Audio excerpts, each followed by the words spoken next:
ועל הפורקן ועל הגבורות ועל התשועות ועל המלחמות שעשית לאבותינו בימים ההם בזמן הזה.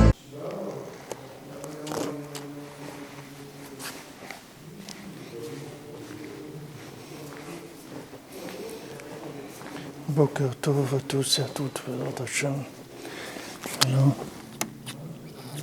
côté de Rabbeinu, Kadosh, Bézrat Hashem, on va continuer notre petit cours sur Eretz Israël, d'après ce que nous enseigne Rav Ephraim. Et ici, il parle de quelque chose qui est Akadosh Baruch Hu dit Koach Ma'asav Yid Le'amo Latet Lehem Nachalat Goyim, que maintenant Akadosh Baruch Hu, pourquoi il a commencé la Torah par Bereshit, c'est pour dire à son peuple combien il est fort, combien Akadosh Baruch Hu il a de la force. Dans chaque jour, dans la Torah, c'est écrit Kitov, que c'est bien. Hachem il a vu que c'était bien. À part le deuxième jour, qu'il n'y a pas écrit Kitov, mais le troisième jour, il y a écrit 2 fois Kitov. Et le sixième jour, il y a écrit Tov Meod, il y a écrit Tov Meod encore plus. Alors il explique ici que maintenant, que Akadosh Baruch Hu lui-même, qu'est-ce qu'il a de ce monde-là? Ce monde-là, c'est un monde très bas. Et pourtant, Hachem, il a vu que c'est bien. C'est-à-dire que même dans ce monde qui a l'air tellement matériel, il y a tellement de choses qui sont pas tellement reluisantes, comme on dit, mais Akadosh Baruch Hu, il a l'habitude de voir que le bien. Et il dit ici que Akadosh Baruch Hu, il a fait tout Bechokma, avec sagesse, c'est-à-dire la sagesse, c'est elle la capacité de voir le bien. Et on voit il rapporte le Sipurim Maasiot, il dit que dans les contes de Rabbi Nachman, il dit Sipurim Maasiot Akadosh, dans les contes qui sont saints. Il dit ici que chaque mot qu'il y a dans Sipurim Maasiot, c'est Kodesh Kodashim, sont des choses extrêmement profondes. Donc il dit que on voit dans le conte du Chacham et du Tam, de l'homme intelligent et de l'homme simple, que l'homme intelligent, lui, c'était un orfèvre, il était très doué, et qu'il y a quelqu'un qui est venu, qui lui a amené une pierre, un diamant, et il lui a amené un autre diamant qui était déjà gravé. Et il a dit, je veux que tu me fasses le même dessin sur ce diamant. Et lui, il lui a fait le dessin presque parfait. Il y avait un tout petit défaut que personne ne pouvait voir, que quelqu'un de très très professionnel. Et donc celui qui est venu chercher son travail était content, satisfait et tout. Mais lui, il disait, il ne s'est pas rendu compte, il ne sait pas comment que ce défaut-là, c'est terrible, etc. Lui, il allait chercher des défauts, c'est-à-dire sa connaissance, elle l'amenait à voir des défauts. Tandis que le Tam, l'homme simple, c'était le contraire. Même où c'était que des défauts, il voyait que le bien. Lui, il faisait des chaussures à 3 coins, il était content, il n'avait pas de problème. Et pourtant, ces chaussures, elles n'étaient pas du tout parfaites, elles étaient des chaussures à 3 coins. C'était même pas des chaussures, mais il était content, il était très content de ce qu'il faisait. Alors, il rapporte ici que c'est ça la chokhma d'Eretz Israël.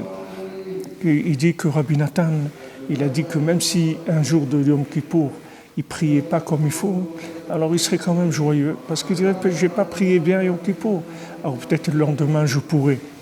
C'est-à-dire que maintenant la conscience, il dit que d'Eretz Israël, ça donne la chokhma d'Eretz Israël, cette sagesse-là.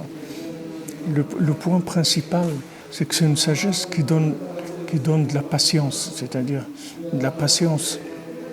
C'est-à-dire que l'homme, il n'est pas pressé du résultat, non seulement qu'il n'est pas pressé des résultats, mais n'importe quel que soit le résultat, il arrive à se satisfaire du résultat. Et même quelque chose qui est complètement imparfait, il arrive à en tirer une satisfaction. Il dit que ça, c'est la grande chose qu'est Eretz Israël. C'est pour ça qu'Akadosh Baruch Hu, il a dit, voilà, Bereshit, sachez d'abord que Korach Me'asav et Yid Le'amo. C'est-à-dire que sachez que Hachem, il a créé tout le monde avec une Koach, c'est Koachma, c'est la Chochma. Akadosh Baruch Hu, il a créé le monde avec une grande sagesse. Et Rachid dit, quand ils vont vous dire, les nations, que vous êtes des voleurs, que vous allez voler Eretz Israël, vous dites non, c'est Hachem qui nous l'a donné. Pourquoi? Parce qu'Eretz Israël, c'est la Emouna. La Emouna, c'est que tout ce que je fais, il y a du bien dedans. Même si la chose, elle a l'air apparemment, elle a l'air vraiment imparfaite. Ça ne fait rien. C'est-à-dire le fait que maintenant j'ai fait quelque chose, même si cette chose-là, elle est apparemment pleine de défauts, c'est pas grave. C'est pas ça qui est important. Mais ce da'at-là, c'est-à-dire cette sagesse-là, c'est qu'en Eretz Israël qu'on arrive à avoir ça. En Eretz Israël, vous arrivez à vous satisfaire, même spirituellement, c'est pas que matériellement, spirituellement, de ce qu'il y a.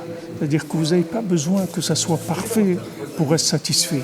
Tandis qu'en Chutz La'aretz, vous avez besoin que les choses soient parfaites. Sinon, il n'y a pas de satisfaction. La satisfaction, elle vient de la perfection, c'est tout. Si ce n'est pas parfait, alors ça ne vaut rien. En Eretz Israël, ce n'est pas comme ça. En Eretz Israël, tout ce que vous faites, c'est parfait. Pourquoi? Parce que Akadosh Baruch Hu, il a donné la Emouna. En Eretz Israël, la Chochma d'Eretz Israël, la Emouna d'Eretz Israël, le Erech HaPaim, la patience d'Eretz Israël. Tous ces atouts-là qui permettent de rendre la vie meilleure. Bezrat Hashem. Alors voilà, depuis chez Rabbeinu, Bezrat Hashem, toutes les brachot pour vous, pour toutes, et tous les amis, tous ceux qui écoutent, et même ceux qui n'écoutent pas, Bezrat Hashem, que le tzaddik, il vous bénisse et qu'il vous envoie tout ce qu'il y a de meilleur, que vous vous sentiez bien, que vous soyez tous joyeux, joyeuses de tout ce que vous faites, et que vous arriviez à vous satisfaire, que Hachem vous enlève la frustration, que vous ayez une satisfaction dans la moindre chose que vous fassiez, même si à vos yeux elle est pleine de défauts. Parce qu'Akadosh Baruch Hu, comme dit Rabbi Nachman, il a l'habitude de ne voir que le bien. Donc il faut savoir que si je suis vivant, c'est qu'il y a du bien en moi. Parce que la vie, c'est le bien. Donc ça, bon, Hachem, ça suffit. Et même si mes actions ne sont pas parfaites, Hachem, le deuxième jour, il n'a pas dit que c'était bien, il n'y avait rien. Mais le troisième jour, il a doublé le mot bien. C'est-à-dire le troisième jour, il a vu 2 fois que c'était bien. Alors, Bezrat Hashem, une bonne journée et des bonnes nouvelles, Bezrat Hashem. Une grande hatzlacha, une grande bracha sur tout ce que vous allez faire, Bezrat Hashem. Et on se retrouve, Bezrat Hashem, que je vous donne le srout.